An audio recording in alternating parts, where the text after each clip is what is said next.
یا کوٹا جھوٹ تھا یا راجستھان جھوٹ تھا یا ایریا جھوٹ تھا، میرے عزیز جھوٹ کچھ بھی نہیں تھا. جیسی عقل والا سامنے آیا اس کے مطابق گفتگو کر دی گئی، جیسی عقل والا سامنے آیا اس کے مطابق بات کر دی گئی. ابو جہل آیا تو کہا اقصا تک گیا، وہ اس پر ہی ناچنے کودنے لگا، کیسے ہو سکتا ہے؟ لیکن ابو بکر سامنے آئے تو کہا یار کو دیکھ کر کے آیا ہوں، باتیں کر کے آیا ہوں، شفاعت کا وعدہ کروا کر کے آیا ہوں.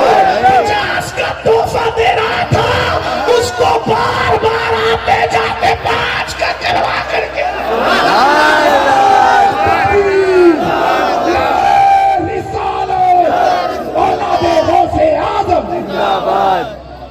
اسی کو میرے امام کہتے سم دنا، اس کی تشریح کرتے قصر دنا تک کس کی رسائی، جاتے یہ ہے آتے یہ ہے، جاتے یہ ہے آتے یہ ہے. تو اللہ اکبر، یہ اپنے نبی کی شان. لیکن اب بتاؤ مسلمانوں، اللہ ان کو یہ شان عطا کرے، اللہ ان کو یہ مقام عطا کرے، اللہ ان کو یہ مرتبے عطا کرے، اور آپ امتی ہو کر کے ان کا مقام نہ پہچانو، ان کا مرتبہ نہ پہچانو، ان کی عظمت نہ پہچانو، تو بولو عذاب آئے گا کہ نہیں آئے گا؟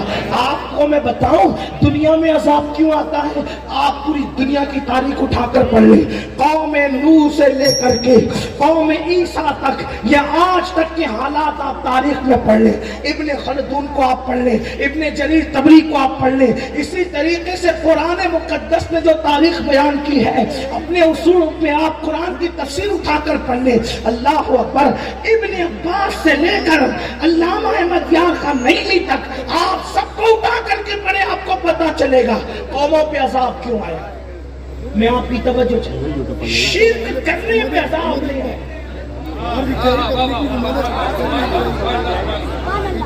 میں اپنے ایک ایک جملے کا ذمہ دار ہوں، توجہ کرنا.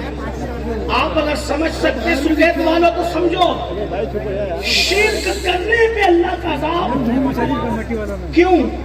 قوم شرک کرتی ہے تبھی تو نبی کو بھیجا جاتا ہے. بے شک، ہاں کیا بات ہے، واہ. تو شرک کیا لوگوں نے تو عذاب نہیں بھیجا.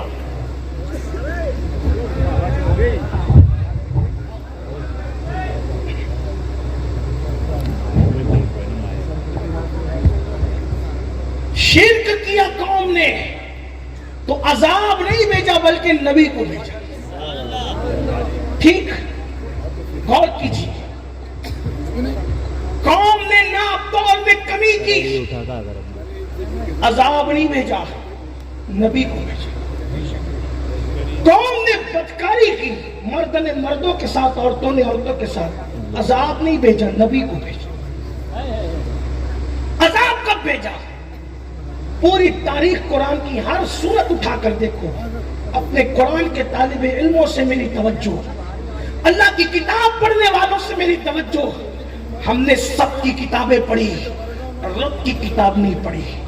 آج لوگ بڑے بڑے اسکالرز جو بیچارے دل دھڑکتا ہوا دل اپنے سینے میں رکھتے ہیں اور وہ چلا چلا کر کے قوم سے کہہ رہے ہیں ارے لوگوں جو تم پر عذاب آ رہا ہے تم تباہ ہو رہے ہو، بچاؤ تباہی سے، بچاؤ بربادی سے. اور اب تو لوگ کہہ رہے ہیں کہ تیسری عالمی جنگ کے اندر لوگوں نے اپنے آپ کو جھونک دیا ہے، پتہ نہیں کب کیا ہو جائے. لوگ کہتے ہیں کہ دنیا بارود کے ڈھیر پر ہے، پتہ نہیں کب کیا ہو جائے. لیکن قرآن کے حوالے سے میری قوم کے جوانوں میں تم سے کہنا چاہتا ہوں، قوم نے شرک کیا، اللہ نے عذاب نہیں بھیجا بلکہ نبی کو بھیجا. ناپ تول میں کمی کی، اللہ نے عذاب نہیں بھیجا بلکہ نبی کو بھیجا، مسلم کو بھیجا.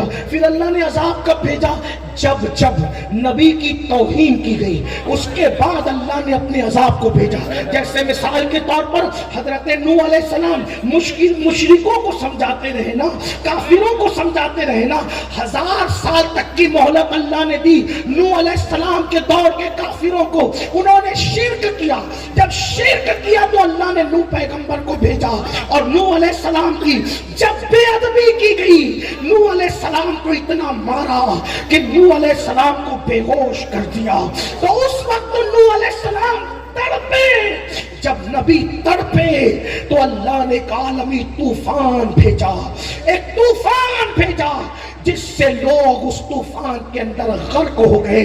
اور سننا، صرف وہ کافر غرق نہیں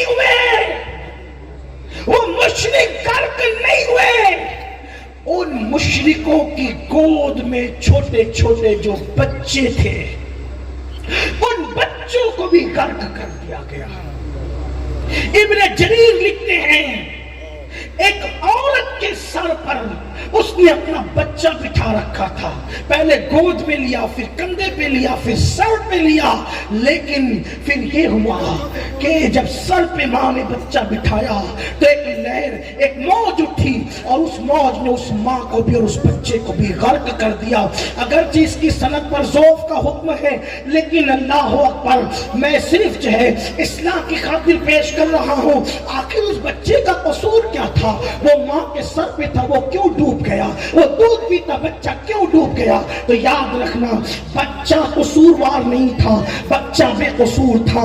لیکن ایک مشرک جس کے لیے میرے اللہ نے عذاب لکھ دیا تھا, اس کے سر پہ وہ بیٹھا ہوا تھا, تو اس بچے کو اس عورت سے اتنی نسبت ہو گئی تھی, اس نسبت کی بنیاد پر اللہ نے اس کو بھی غرق کر دیا. حضرت لوط علیہ السلام کی قوم پر عذاب کیوں آیا؟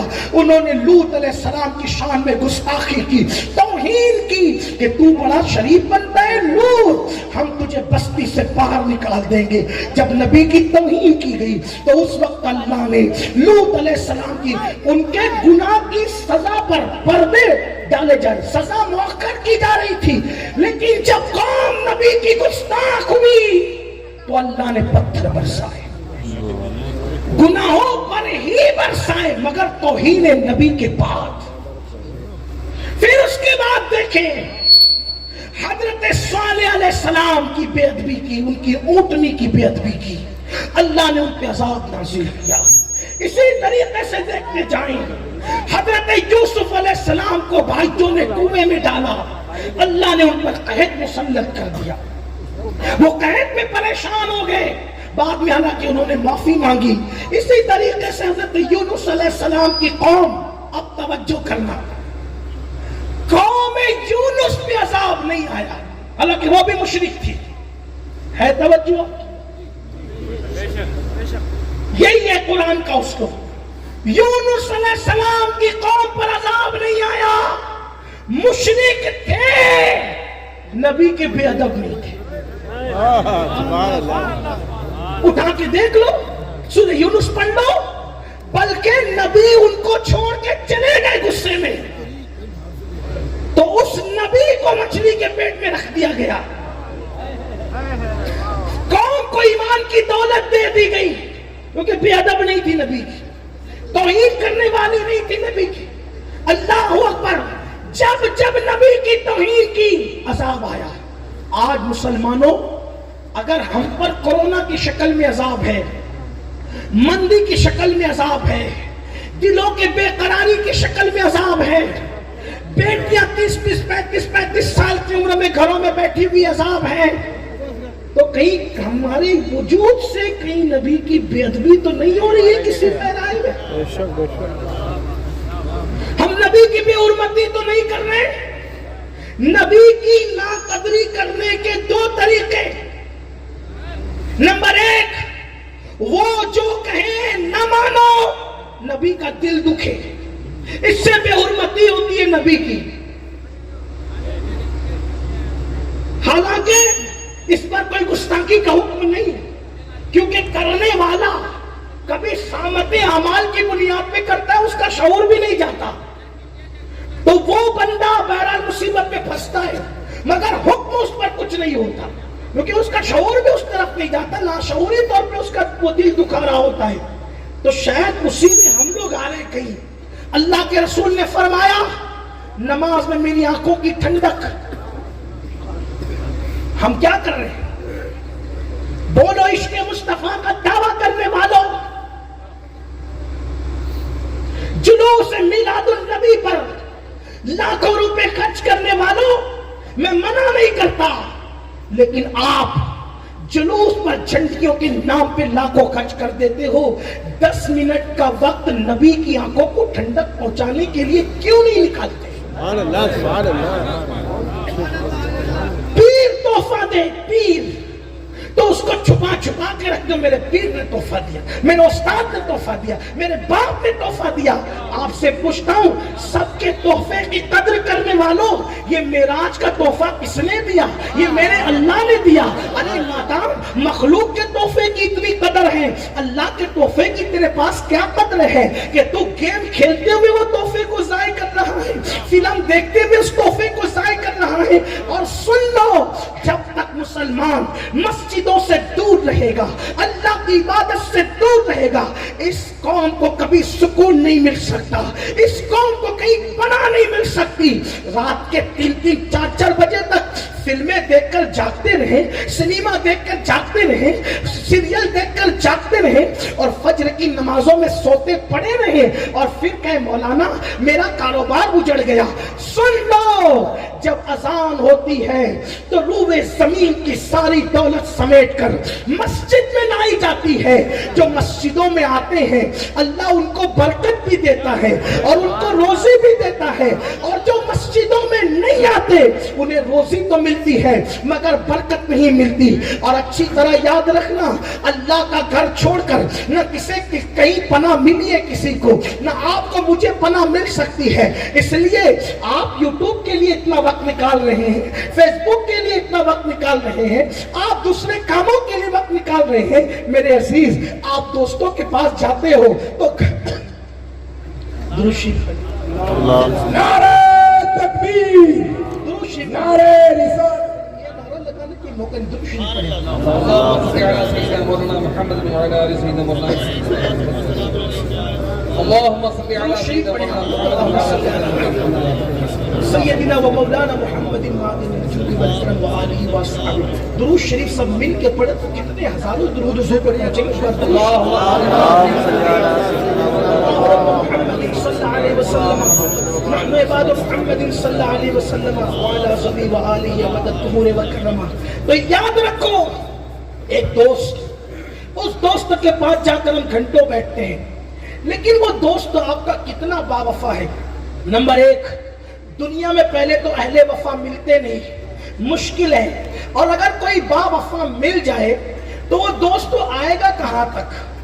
توجہ کرنا, جب جسم کا رشتہ روح سے ٹوٹ جائے گا میرے عزیز, میرے نوجوان, تو وہ زیادہ سے زیادہ تیرے قبر کے دہانے تک آئے گا اور تجھ پر منو مٹی ڈال کر ایسے پلٹ کر چلا جائے گا جیسے تجھے پہچانتا بھی نہیں تھا. میرے بھائی, وہ دوست جو تیرے منہ پر منو مٹی ڈال کر تجھ سے ہمیشہ کا رشتہ توڑ کر واپس چلا جائے گا, اس دوست کے لیے تو گھنٹوں ٹائم نکالتا ہے. اور وہ اللہ جس کی رحمتیں قبر کے اندر بھی تیرے لیے کام آنے والی ہے, میدان محشر میں بھی کام آنے والی ہے.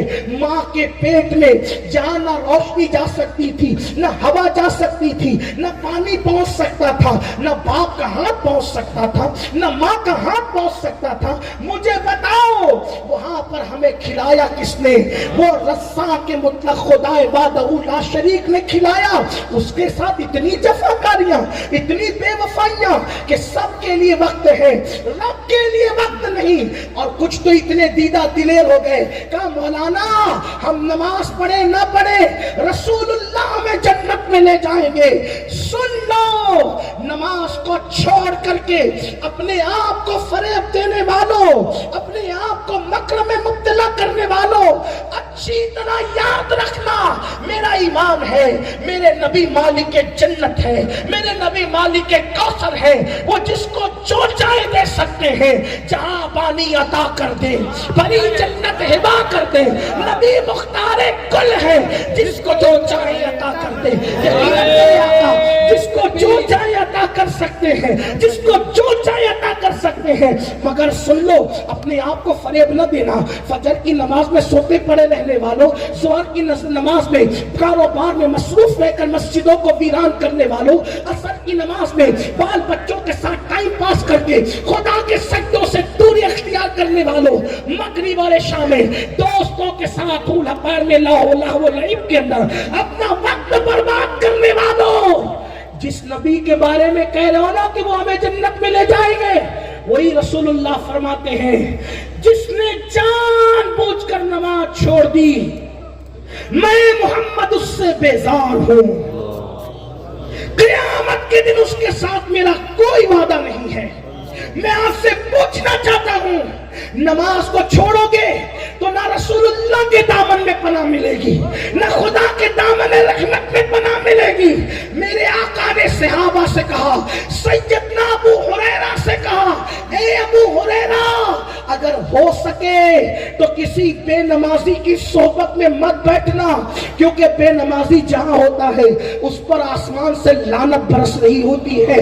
جو اس کے بازو میں بیٹھے اس پر بھی اس کے اثرات آ سکتے ہیں. اس لیے میرے آقا نے تو بے نمازی کی صحبت میں بیٹھنے سے منع فرمایا. آپ ادھوری آدھی روایتیں لاتے ہو اور خوش فہمی میں گرفتار رہتے ہو. سکیت والو میری بات کا برا مت ماننا، میں تمہارا دشمن نہیں، لیکن معراج مصطفیٰ کے اس موقع پر میں تمہاری بارگاہ میں گزارش کرتا ہوں، اپنے اس خادم فقیر قادری کی فریاد سن لو. خدا کے لیے سردی ہو، گرمی ہو، برسات ہو، کچھ بھی ہو، کبھی نماز مت چھوڑنا، کیونکہ نماز چھوڑ دو گے تو رسول اللہ کے نسبتیں کمزور ہو سکتی ہے، دامن رسالت ہاتھ سے چھوٹ سکتا ہے. اور آپ کو ایک بات بتاؤں، آئیے ذرا اس سے بڑی بات سن لیں.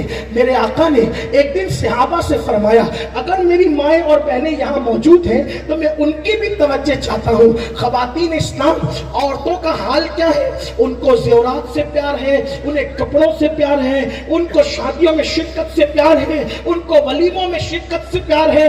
میں آپ سے کہنا چاہتا ہوں میری بہنوں، تم بھی یاد رکھو، آپ بہت ڈینگے مارتی ہو نا، میرا شوہر تو کروڑ پتی ہے، میرا شوہر تو اربوں پتی ہے. میری بہن، شوہر اور کی تو شریک حیات ہے بس.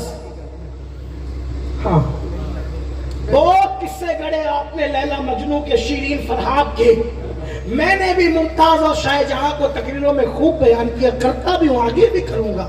لیکن ایک بات آپ سے کہتا ہوں، کوئی اپنا جو ہے بس صرف دنیا کی حد تک، اگر وفادار ہے تو دنیا کی حد تک، ورنہ لوگ تو دنیا میں بھی وفادار نہیں. لوگ ملک سے پیار کرنے نکلے، بیوی کو چھوڑ کر کے بھاگے. لوگوں کا حال تو یہ ہے. وفا لوگ کرتے کس سے ہے آج کل؟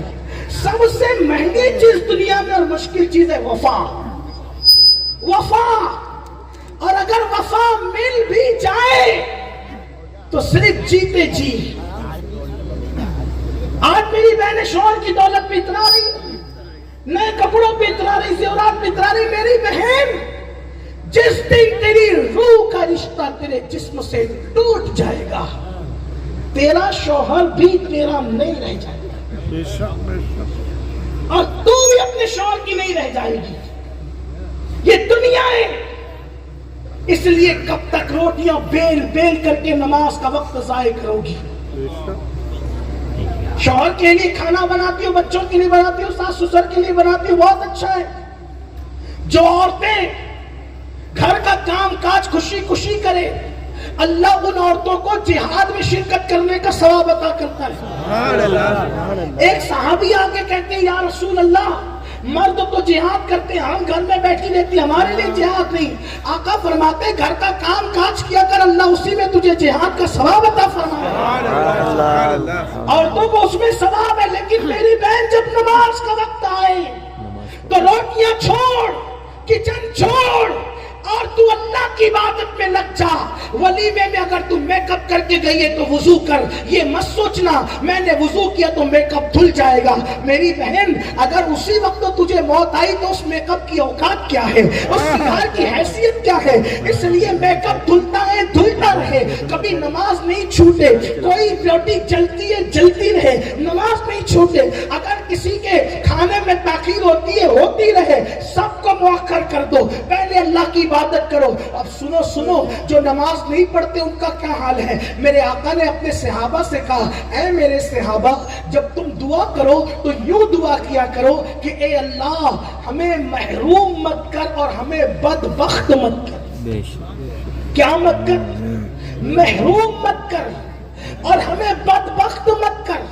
نہ ہم محروم ہوں نہ ہم بدبخت ہوں. تو صحابہ نے پوچھا، آقا یہ محروم کون ہے اور بدبخت کون ہے؟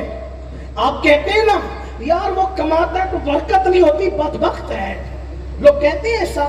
کہاں تک صحیح ہے کہاں تک غلط ہے تو مفتیان کرام بتائیں گے. میں کوئی مفتی نہیں, میں تو آپ کا بھائی ہوں, آپ کا خادم ہوں. لیکن لوگ کہتے ہیں کہ یہ بدبخت ہے, رشتے نہیں آتے کہتے بدبخت ہیں, بیوی مر گئی تو کہتے بدبخت ہیں, شوہر مر گیا تو کہتے بدبخت ہیں.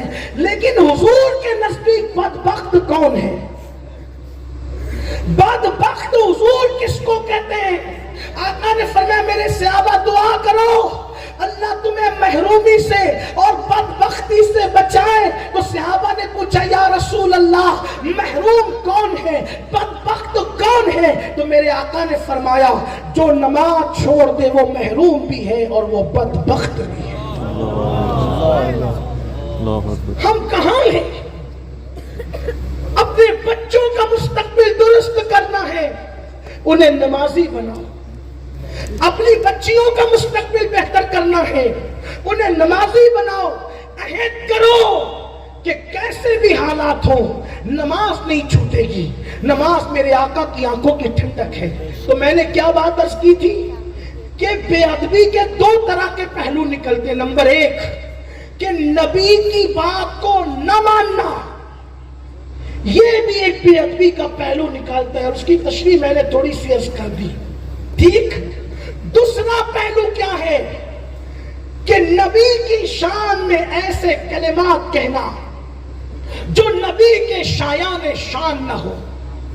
مثال کے طور پر سمجھانے کے لیے کہتا ہوں, یہ مصباحی صاحب ان کے بارے میں کوئی کہے کہ یار یہ تو بندہ میری طرح ہے, کیا کہے؟ یہ مصباحی صاحب تو میری طرح ہے, مبارک صاحب میری طرح ہے. اس کا کیا مطلب نکلا؟ یہ مصباحی ہے, مبارک پور شریف سے فارغ عالم ہے, اب ان کو کوئی پان دکان چلانے والا کہے کہ میری طرح ہے تو اس کے دو مطلب نکلے. توجہ کرنا, غلط کہوں تو آپ ابھی اٹھ کے بات کر سکتے ہیں یا جلسے کی بات کر لیں. اگر آپ بہت زیادہ باادب ہے, اللہ کرے ایسا ہی ہو کہ آپ جلسے کے بعد ہی کریں تو زیادہ اچھا ہوگا, رکاوٹ نہیں ہوگی, میں آپ کو بات کرنے کے لیے تیار ہوں. دو مطلب نکلے, بلکہ آپ سمجھ سکتے ہیں, میں کوئی غلط نہیں کہہ رہا ہوں. نمبر ایک کہ آپ بھی مصباحی ہو, آپ کہہ رہے کہ یہ تو میری طرح ہے میں ان کی طرح, مطلب آپ بھی مصباحی ہو, عالم و اشرفیہ میں پڑے ہوئے ہو. ایک مطلب تو یہ نکلا. اور دوسرا مطلب کیا نکلا کہ جیسے میں پان دکان چلاتا ہوں مجھے کچھ نہیں آتا, ویسے ان کو بھی کچھ نہیں آتا. یہی مطلب ہو گئے. دو مطلب نکل رہے, ایک یہ, ایک یا آپ بھی عالم یا یہ آپ کی طرح ان پڑھ. یہی مطلب ہوا اس کا. بولو بھائی, میں زبردستی تو نہیں کر رہا ہوں نا, میری عادت نہیں بلوانے کی. بولو زبردستی نہیں کر رہا ہوں. یہ مطلب نکلا کہ نہیں؟ دو. یہ میری طرح مطلب کیا کہ میں بھی عالم یا یہ بھی ان پڑھ, یہی مطلب ہوا. اب اگر کوئی نبی کے بارے میں کہتا ہے کہ نبی میری طرح, تو مطلب اس کے کیا نکلتے ہیں؟ ایک مطلب تو یہ نکلتا ہے کہ جیسے معاذ اللہ میں نبی نہیں ویسے یہ بھی نبی نہیں. اللہ اکبر. بولو یہ بھی کفر ہوا اس اعتبار سے. یا پھر یہ کہ جیسے یہ نبی ہے ویسے میں بھی. بولو کتنا بدترین معنی بنتا ہے. اس لیے کسی بھی مسلمان نے اسلام کی پوری تاریخ میں آدم علیہ السلام کے دور سے لے کے آج تک کسی مومن نے نبی کو اپنی طرح بشر نہیں کہا. جب جب بھی اپنی طرح بشر کہا گیا کافروں نے نبی کو اپنی طرح بشر کہا, مومنوں نے نہیں کہا. اور مومنوں نے کہا تو کیا کہا؟ مومنوں نے کہا تو یوں کہا وَأَحْسَنُ مِنْكَ لَمْ تَرَ قَطُّ عَيْنِي وَأَجْمَلُ مِنْكَ لَمْ تَلِدِ النِّسَاءُ خُلِقْتَ مُبَرَّأً مِنْ كُلِّ عَيْبٍ كَأَنَّكَ قَدْ خُلِقْتَ كَمَا تَشَاءُ. بولو وہ ہماری طرح بشر کیسے؟ اس پر 100 سال سے جھگڑا ہو رہا ہے. میں کہتا ہوں امت کو اتحاد کی ضرورت ہے میرے بھائی, لڑنے جھگڑنے کی ضرورت نہیں ہے. اس امت کو متحد کرو. ایک ہی انداز ہے, ایک سادہ سیدھا انداز. پوری قوم متحد کیسے ہوگی؟ صحابہ اور اہل بیت کے عقیدے پہ سبا جا.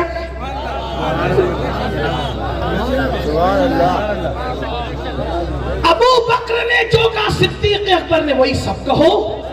مولا کائنات نے جو کہا سب کہو. اور مولا علی نے کیا کہا؟ حضور نے ان کو اپنا بھائی کہا. اچھا حضور نے ان کو بھائی کا، لیکن انہوں نے پلٹ کر پوری زندگی کبھی نبی کو بھائی نہیں کہا، بولو کبھی بھائی نہیں کہا، بلکہ کیا کہا بتاؤں، جب مولا علی یمن گئے، یمن ایسا ہوتا ہے نا جب کوئی کسی اجنبی علاقے میں جاتا ہے تو لوگ اس کا تعارف کراتے ہیں، تو مولا علی پہلی بار یمن گئے، جیسے آپ کے سکیت میں آیا تو علماء کرام نے، ہمارے شکیل بھائی نے بڑی بڑی باتیں میرے بارے میں کہہ دی، حالانکہ میں اس قابل نہیں، لیکن پھر بھی تعارف کرانے کے لیے بڑی باتیں ہوتی ہیں، لیکن مولا علی کے لیے تو ہو بھی نہیں رہی تھی بڑی باتیں، کیونکہ وہ تو بڑے تھے ہی، اور لوگ کیا تعارف کرا رہے تھے، یمن والوں یہ اخی رسول ہیں، یہ زوج بطول ہیں، یہ حسنین کے بابا ہیں، یہ فاطمہ خیبر ہیں، یہ فاتح بدر و حنین ہیں، یہ باب مدینۃ العلم ہے، یہ خاتم الولایت ہے۔ مولا کائنات بیٹھے دے گا تو چپ رہے، اب میں اپنا تعارف کراتا ہوں کہ علی کون ہے۔ او تعارف کرانے والے تو چپ رہے، میں آج بتاؤں گا یمن والوں کے کہ علی کون ہے۔ تو مولا علی کھڑے ہو کر کہتے سن لو علی کا تعارف، انا عبیدم من عباد محمد، میں محمد کے غلاموں میں سے ادنا سا غلام ہوں۔ یہ صحابہ کی بولی ہے، یہ بولی صحابہ کی ہے۔ حضور اپنی طرح بشر ہو ہی نہیں سکتی، اس پہ بات بہت چل سکتی ہے، میں زیادہ لمبی نہیں کرتا۔ امت متحد ہوگی اسلاف کے عقیدے پر، صحابہ اور اہل بیت کے عقیدے پر، اولیاء اللہ کے عقیدے پر۔ اور آپ سے کہتا ہوں یار وہ بشر تو ان کی حقیقت ہے ہی نہیں، یہ تو لوگ چکر میں ہیں کہ وہ بشر ہیں۔ ہاں حالانکہ ہم ان کو بشر مانتے بھی ہیں، کہتے بھی ہیں، لیکن یہ ان کی حقیقت نہیں ہے۔ ان کی حقیقت پر قدرت نے بشریت کا پردہ ڈال کر ان کو ہمارے درمیان بھیج دیا۔ حضرت بیدم شوارسی کہتے ہیں اب آدمی کچھ اور ہماری نظر میں ہے، اب آدمی کچھ اور ہماری نظر میں ہے، جب سے سنا ہے یار لباس بشر میں ہے، جب سے سنا ہے یار لباس بشر میں ہے۔ اب آپ کو ایک بات بتاؤں، توجہ کرنا، ذرا دھیان دینا، معراج کی بات چل رہی ہے۔ دیکھو اگر میرا بشر اگر فرشتے کو دیکھ لے، آپ کی توجہ تھک تو نہیں ہے نا؟ ابھی بہت اچھی گفتگو آپ کو سننا ہے، بولو تھکے تو نہیں نا؟ ہاں لیکن معراج کی بات آتی ہے تو جبریل تھکتے ہیں، آپ اور میری حیثیت کیا ہے؟ میرے امام کہتے ہیں تھکے تے روح امی کے بازو، کہاں وہ دامن کہاں وہ پہلو، رکاب چھوٹی امید ٹوٹی، نگاہ حسرت کے ولولے تھے۔ تو آپ سے کہتا ہوں جو نیرا بشر ہوگا، مکمل خالص بشر ہوگا، پیور بشر ہوگا، وہ فرشتے کو دیکھ کر کے زندہ رہ سکے گا؟ بولو بھائی، ارے لوگ فرشتے کو دیکھتے نہیں، اور اگر فرشتہ نظر آ جائے تو آنکھیں کھلی کے کھلی رہتی ہے، بند کرنا بھی بھول جاتے ہیں۔ پھر بہو آ کر بند کرتی ہے، بیٹے آ کے بند کرتے ہیں، بھتیجے آ کے بند کرتے ہیں نا۔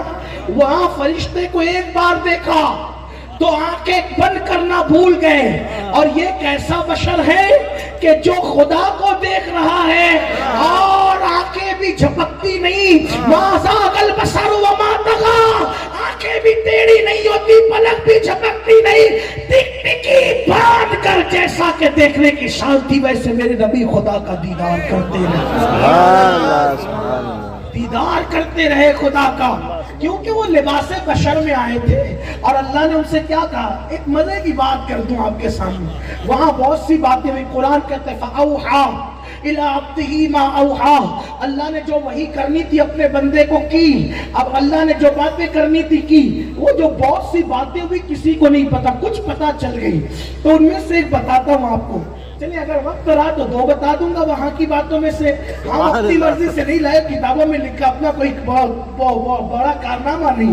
ایک بات تو یہ کہ اللہ نے اپنے محبوب سے کہا پیارے محبوب تو جانتے ہیں کہ میری سلطنت کا بادشاہ کون ہے، میری سلطنت کا دولہ کون ہے؟ دولہ کیا کہا؟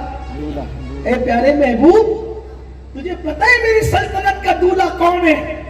تو اس وقت حضور نے ادب کیا، جواب نہیں دیا، تو کہا چل محبوب او پیارے حبیب تجھے دکھاؤں کہ میری سلطنت کا دولہ کون ہے۔ سبحان اللہ سبحان اللہ۔ اللہ نے کس سے کہا؟ اپنے محبوب سے کہا تجھے دکھاؤں کہ میری سلطنت کا دولہ کون ہے۔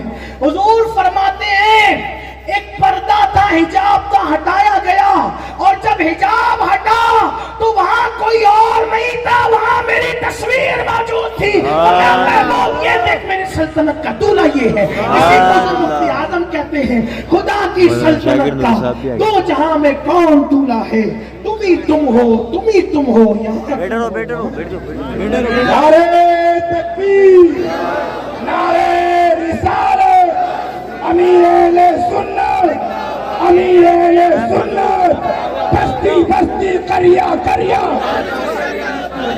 بستی بستی کریا کریا، مسلک اعلی حضرت، مسلک اعلی حضرت، نعرہ تکبیر، نعرہ رسالت، علماء اہل سنت، آل رسول، اولاد غوث اعظم۔ علماء کرام سے گزارش ہے تھوڑا پیچھے ہو جائے ورنہ اسٹیج جنبش کر رہا ہے اسٹیج آپ کا۔ علماء کرام سے بڑے ادب کے ساتھ میری گزارش ہے تھوڑا پیچھے ہو جائے، آپ پیچھے ہو جائے، تھوڑا پیچھے ہو جائے تمام علماء کرام، تھوڑا پیچھے پیچھے ہو جائے، اسٹیج تھوڑا سا بھیا۔ تشریف رکھیے، درود شریف پڑھنے بیٹھیے، بلند آواز سے آپ درود شریف پڑھیں۔ میں اپنی بات مکمل کروں گا۔ صلی علی سیدنا و مولانا محمد معدن الجود والکرم وعلى واصحابہ وبارک وسلم۔ صلاۃ و سلام علیک یا رسول اللہ، صلاۃ و سلام علیک یا حسین۔ تو یاد رکھیے اللہ نے اس طرح اپنے محبوب کو اپنی سلطنت کا دولہا شان سے دکھایا، جس کو استاد زمان مولانا حسن بریلوی رحمۃ اللہ علیہ نے اپنے رسالے میں بیان فرمایا کہ محبوب یہ میری سلطنت کا دولہا ہے، اور پھر حضور فرماتے ہیں میری تصویر موجود ہے۔ اسی طرح حضرت مولانا حسن بریلوی لکھتے ہیں فرماتے ماتھے کی آنکھوں سے اللہ کو دیکھا، کہاں ماتھا کہاں اور دیکھنا کیا، بلکہ یوں کہہ لے کہ ذل ذات عین ذات میں فنا ہو گئی، اور یہی ہوا۔ اور اسی کو میرے امام فرماتے ہیں گیا کون لے گیا کون، دیکھا کس نے دکھایا کس نے، تو فرماتے ہیں آسان لب و لہجے میں کہتے ہیں وہی ہے اول، وہی ہے آخر، وہی ہے ظاہر، وہی ہے باطن، اسی کے جلوے اسی سے ملنے اسی سے اس کی طرف گئے تھے۔ حضور آئے کہاں سے تھے گئے کہاں، تو یہ شان بیان کرتے کہتے ہیں کمال امکان کے جھوٹے نقطوں تم اول آخر کے پھیر میں ہو، محیط کی چال سے تو پوچھو کدھر سے آئے کدھر گئے تھے۔ یہ حضور کی شان ہے، اس لیے اپنے نبی سے وابستہ رہو، حضور کی عظمت کو مانو، حضور کی عزت کرو، حضور کا احترام کرو، ان کی تعظیم کرو، اپنی نسلوں کو قدم ناز مصطفیٰ سے وابستہ رکھو۔ الحمدللہ حضور علیہ السلام کے قدموں سے وابستہ رکھنے کی مشن کی عظیم تحریک سنی دعوت اسلامی آپ کے درمیان موجود ہیں۔ آپ دور نزدیک سے جہاں سے تشریف لائیں، میری گزارش ہے ہمارے مبلغین بھی ہمارے ساتھ موجود ہیں، عشق مصطفیٰ کے احیاء کی یہ تحریک، عشق مصطفیٰ کو دلوں میں زندہ کرنے کی یہ تحریک، جیسے اقبال نے کہا تھا بھٹکے ہوئے آہو کو پھر سوئے حرم لے چل، اسی مشن کے ساتھ یہ تحریک آپ کے درمیان ہے۔ آپ اپنے علاقوں میں اس کی برانچز قائم کریں، شاخیں قائم کریں، تحریک سنی دعوت اسلامی سے جڑیں، اور اگر یہ تحریک احیاء عشق رسول کا یہ سبقات کر رہی ہے تو اس کا پورا پورا صحرا اگر کسی کے سر جاتا ہے تو عصر حاضر کا وہ ایک عظیم عاشق رسول جس کو مفتی اعظمین جیسا نوری پیر مل گیا اور اس نوری نے ان کو نوری بنا دیا۔ حضور تاج الشریعہ کے دو مصرے اس سلسلے میں نوریوں کے حوالے سے مجھے بہت پسند آتے ہیں۔ وہ کہتے ہیں یا رسول اللہ تیرا نوری جو ہے، تیرا نوری وہ ہے جس نے بنائے ان گنت نوری، تیرا نوری وہ ہے جس نے بنائے ان گنت نوری، تیرا قطرہ وہ ہے جس سے ملا دھارا سمندر کا، تیرا قطرہ وہ ہے جس سے ملا دھارا سمندر کا۔ تو الحمدللہ ایسے عاشق رسول کی قیادت میں ہم کام کر رہے ہیں، اور اب زیادہ کوئی ہو بھی نہیں سکتی، بہت دیر ہو چکی، اور آپ لوگ اصل میں حضرت کی پڑھائی کو سننے کے لیے آئے ہیں۔ میں پورے ہندوستان میں جب حضرت تشریف لاتے ہیں تو لوگوں سے یہی کہتا ہوں کہ ہم جو کچھ سیکھتے ہیں ہمارے حضرت سے سیکھتے ہیں اور آپ کو آ کر بتا دیتے ہیں، اور جن سے سیکھا جاتا ہے تو ان کے سامنے جو ہے وہ سبق سنایا جاتا ہے، تقریریں نہیں کی جاتی۔ حضرت تشریف لا چکے ہیں، ہم بغیر کسی تاخیر کے حضرت کا وہ عظیم ناصحانہ خطاب، مفکرانہ خطاب جس میں انشاءاللہ مدبرانہ حکمت والی باتیں بھی ہوگی. آپ اس کو بہت سنجیدگی سے سماعت کریں. امید ہے کہ اہل سکیت انشاءاللہ تعالی جیسے سنجیدگی کے ساتھ سن رہے تھے ویسے سنیں گے انشاءاللہ تبارک و تعالی. حضرت قبلہ امیر محترم نے بہت ساری کتابیں لکھی ہے, 2 درجن سے زائد کتابوں کے مصنف ہیں, اور جب وہ درجنوں ناموں کے ماشاءاللہ جب وہ تخلیق کرنے والے بھی جنہوں نے اپنے کلام لکھے, بڑے خوبصورت کلام ہیں جس میں آپ نے حضور کی بات کی ہے تو اپنے لیے کچھ دنیا مانگنے کی بجائے انہوں نے دل کو سنوارنے کی بات کی ہے. فکر رضا کی ترجمانی کے کہتے ہیں کہ دل کی دنیا کو سجاؤ آقا, اپنی الفت میں جلاؤ آقا, اور اپنے لیے نہیں مانگا, وہ شاہ کی ساری امت میں لاکھوں سلام والی فکر لی. عرض کرتے ہیں کہ جتنے مومن ہے پریشان داتا, سب کی بگڑی کو بناؤ آقا. اور پھر اس کے بعد سونے والا سکون کی نیند مانگتا, انہوں نے کہا شوق کے دیدار میں سوؤں جس شب اپنا دیدار کراؤ آقا. اور پھر کہتے شاکر رضوی ہے آسی شاہا مشتاق بخشش کا سناؤ آقا. تو ماشاءاللہ ایسے عاشق رسول آج ہم ان کی زیارت بھی کر رہے ہیں, اور پہلی مرتبہ ان کا خطاب بھی اہل سکیت کی کانوں سے جو ہے وہ بالمشافہ ٹکرانے والا ہے. آپ نے اللہ کے جو ہے وہ یوٹیوب کے ذریعے سے اور CDs کے ذریعے سے اور دیگر انٹرنیٹ کے ذرائع سے آپ نے حضرت کا بیان سنا ہوگا, کیونکہ دنیا کا کوئی خطہ ایسا نہیں جہاں حضرت کی آواز نہ پہنچی. سب سنتے ہیں لیکن بالمشافہ آپ کو پہلی مرتبہ سننے کا شرف بہت لوگوں کو ملتا ہوگا. تو حضرت قبلہ کا خطاب آپ سماعت کریں اور رکیں, دعا تک دعا میں شریک ہوں, اور ساتھ ہی ساتھ جو میرے وہ احباب وہ یہ چاہتے ہیں کہ ان کو کوئی اچھا رہنما مل جائے, رہبر مل جائے, قائد مل جائے, اچھا پیر مل جائے, تو ان کے لیے بھی اچھا موقع ہے. حضرت قبلہ سلسلے قادریہ کے قادری سلسلے کے شیخ طریقت بھی ہیں. اگر آپ قادری برکاتی سلسلے میں مرید ہونا چاہتے ہیں تو وہ بھی آپ ہو سکتے ہیں. کسی کو حکم نہیں ہے, یہ مشورہ ہے, اپنی اپنی ظرف کی بات ہے. پیر پسند پر ہوتا ہے, کسی کے حکم پر نہیں ہوتا. اس لیے جو ہے آپ اگر ہونا چاہتے ہیں تو بہت برکت کی چیز آپ کے لیے ہوگی انشاءاللہ. تو آئیے, وقت تو بہت ہوا ہے, ہم بہت تاخیر کرنے کے بعد مقرر خصوصی کے بارے میں رسمی طور پہ کہتے ہیں اب بغیر کسی تاخیر کے, ساری تاخیر کے بعد اب بغیر کسی تاخیر کے ایک رسم ہو چکی ہے. لیکن آئیے خوشیوں میں اللہ کا ذکر کریں, حضرت کا استقبال کریں. کسی کی جے وجے ہم کیوں پکارے, کیا غرض ہم کو, ہمیں کافی ہے سید اپنا نعرہ, ہمیں کافی ہے سید اپنا نعرہ. یا رسول اللہ, اتنی سنجیدگی تو نہیں ہونا چاہیے, نعرہ تو لگنا چاہیے کہ ہمیں کافی ہے سید اپنا نعرہ. یا رسول اللہ, رسالت, یا رسول اللہ, رسالت, یا رسول اللہ, رسالت, یا